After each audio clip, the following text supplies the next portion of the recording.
Beni et certaines agglomérations restent toujours menacées par les terroristes ADF. Le groupe de 4, c'est le groupe de gens qui ont collaboré avec les terroristes ADF-MTM pendant longtemps.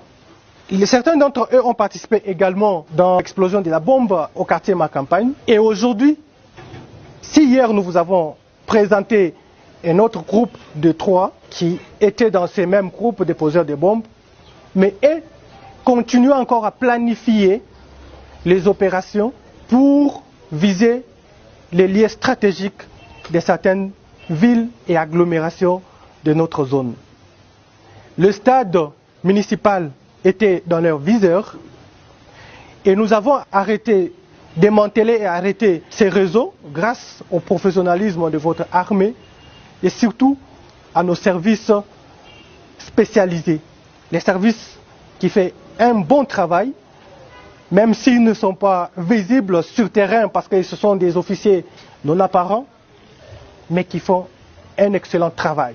Certaines villes étaient dans leur viseur. C'est la ville de Butembo, c'est la commune urbano-rurale de Mangina, c'est la cité d'Oicha et aussi la commune urbano-rurale de Bolongo.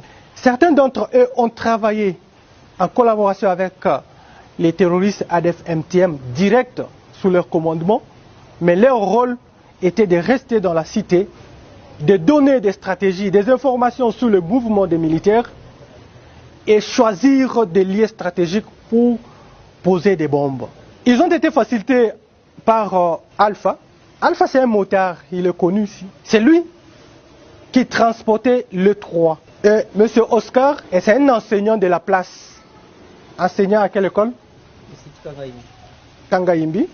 C'est là où pendant la journée il est enseignant, il donne cours, mais entre-temps, il collabore avec les terroristes ADF-MTM.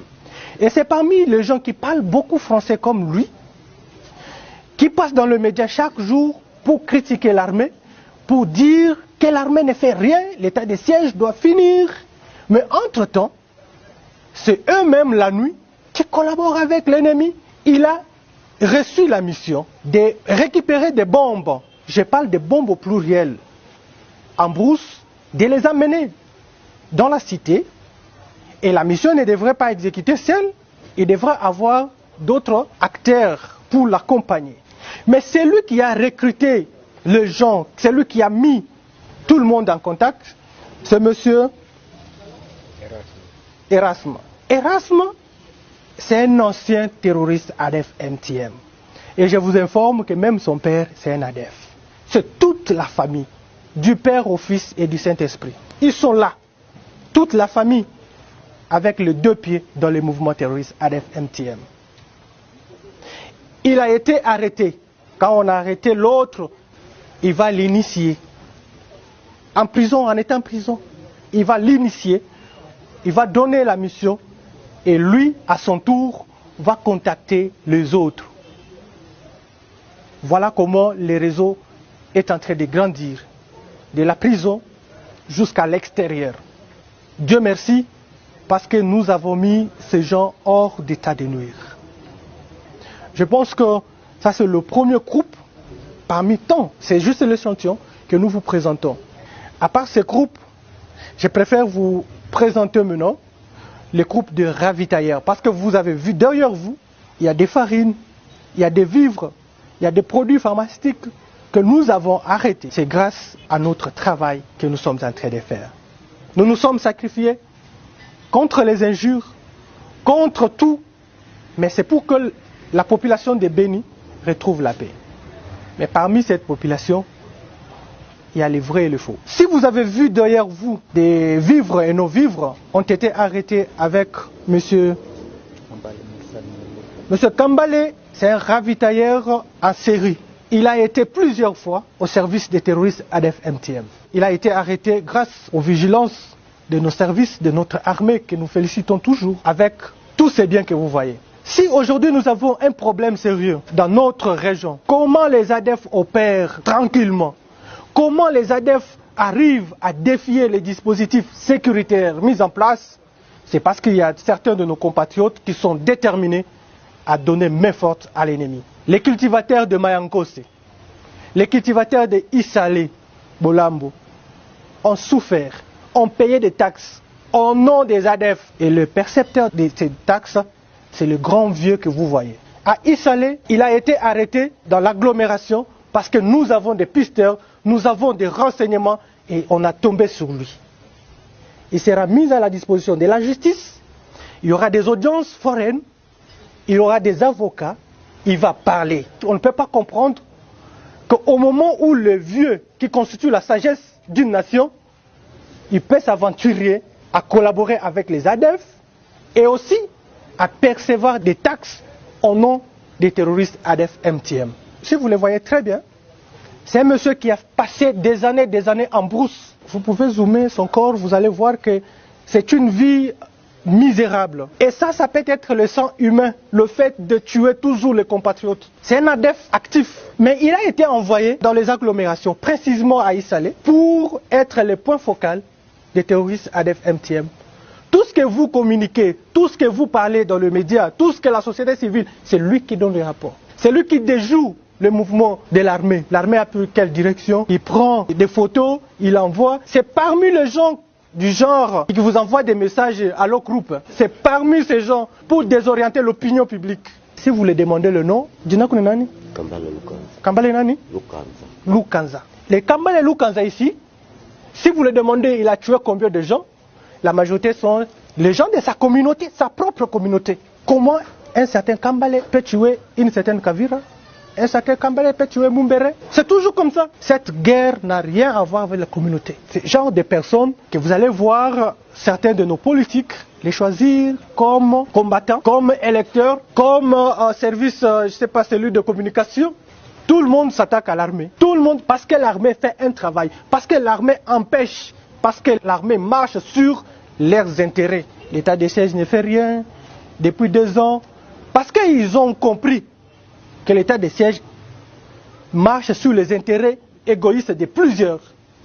Et aujourd'hui, que ce soit les hommes qu'on peut considérer de l'apparence sérieux, sont dans des polémiques inutiles. La vie humaine étant sacrée, nous pensons que les guerres que nous faisons chaque jour n'ont pas de place dans notre zone. Nous devons comprendre les choses, que l'heure n'est pas la distraction. L'ennemi qui est parmi nous a des stratégies. Et les stratégies, c'est quoi? Utilisez vos propres frères pour qu'il y ait vraiment une grande division entre vous et votre armée. Aujourd'hui, ils sont là, comme des saints. La série des présentations continue. Je vous ai parlé d'un représentant de la mosquée. Peut-être il est connu pour les gens de Rwenzori. Il est connu, il reste à Bolongo. Il est représentant de la mosquée. Il s'appelle Ali. Paluku Ali Shabani. Il est représentant de la mosquée. C'est un musulman. Et il a donné l'apparence de ne pas être musulman violent, les radicalistes djihadistes. Mais en réalité, c'est le contraire. Notre Cheikh Ali Shabani, qui a travaillé, qui est connu dans la commune de Bolongo, lui pratique ou bien milite pour le djihad. Et quand vous entendez parler de djihad, pour ceux qui ne maîtrisent pas, c'est la guerre sainte. Et il a été en contact avec les terroristes ADF-MTM. Pour ses intérêts, il a accepté de commencer à recruter les enfants qui viennent dans sa mosquée pour le compte des terroristes ADF-MTM. Comme il était dans cette agglomération, il jouait également le rôle des renseignants pour le compte des terroristes ADF-MTM. Il a donné des renseignements, il a donné tout ce que les ADF demandaient pour survivre dans les opérations en brousse. C'est un Congolais, mais il a accepté de travailler pour le compte des étrangers. Mais si vous les demandez aujourd'hui de collaborer avec votre armée pour mettre la main sur les autres qui sont en brousse, vous allez comprendre qu'il n'est plus le nôtre.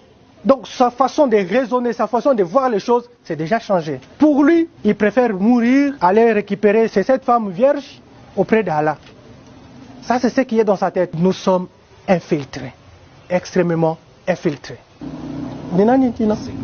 Ezekiel Nani? Matendere, Ezekiel, c'est parmi aussi les points focaux des terroristes ADF-MTM. Ils ont beaucoup travaillé. Et si nous déplorons les morts des incursions dans plusieurs localités, dans plusieurs villages, c'est parce qu'ils jouent un rôle très important. L'ADF pose à ses collaborateurs, c'est qu'il y a une position de l'armée des FARDC à quel côté. On donne la position, il fait d'abord le renseignement. Je pense que je vais terminer avec le dernier groupe des terroristes ADF-MTM. Et aussi les collaborateurs, on recrute quelqu'un à l'étranger. Inconsciemment, il ne savait même pas qu'il a été recruté dans le mouvement. Mais curieusement, il se retrouve là. Lui, c'est un Burundais. Sindai Gaya Vikajo Samson. Exactement. Sindai, c'est un Burundais. Il a été recruté par les réseaux sociaux. À travers les réseaux sociaux, par téléphone, il y a quelqu'un qui l'a appelé au Congo pour le travail. Et c'est après, il s'est retrouvé entre les mains des services de sécurité. Il a été arrêté déjà dans notre zone de responsabilité. Il a été recruté à partir de Goma par un imam, un musulman, qui l'a dit de chercher au moins $40 pour payer les transports et il va donner le travail. Il a travaillé trop dur et en arrivant sur la route, il a été arrêté par nos services. Et c'est après qu'on a découvert qu'il était entre le réseau. On appelait même le monsieur qui était en communication avec lui, il a changé même le numéro. Il a été recruté, bien sûr, mais par ruse. Tu es ADF, oui ou non? Uko ADF au nibakose? J'étais. Uko nani? Nilikuwa, mais siko sasa. Sasa, uende basi. En les voyant comme ça, c'est un arrogant. À Bukavu, il n'y a pas de Nzita. Et les Nzita sont originaires du Bas-Congo, Bandundu. Ce sont des gens comme ça qui se transforment à des Moindo, à des Kasereka. Ce sont des gens comme ça qui aujourd'hui, non, il est devenu Congolais. Était arrêté à Mangina lors des opérations, parce que vous êtes sans ignorer que nous avons mené les opérations à Pétina, les opérations qui nous ont aidés à récupérer les bastions des ADF. Mais lui a beaucoup travaillé de l'autre côté de l'Ituri, ou le Kouawapi, ou Ituri. C'est au Seme. Wale c'est Vunkutu. Il a travaillé et vous aurez les images. Kiongozi wako wa ADF kule ni nani? Mouze nani? Mouze Pasta. Après notre opération militaire dans le Mangina, il voulait trouver refuge dans la mosquée. C'est à ce moment-là que nos hommes de renseignement ont mis la main sur lui. Si vous voyez très bien, c'est un musulman. Je ne sais pas s'il a été converti dans le mouvement ou pas, mais dis-moi, il n'est ni congolais, ni de Bukavu, ni Kasereka, il est Nzita. Et aussi, après son arrestation, il a accepté de nous faire montrer là où il avait caché son arme, parce qu'il ne pouvait pas entrer dans la mosquée avec cette arme. Et nous avons récupéré ça après. Vous allez comprendre à quel niveau nous sommes obligés d'être vigilants.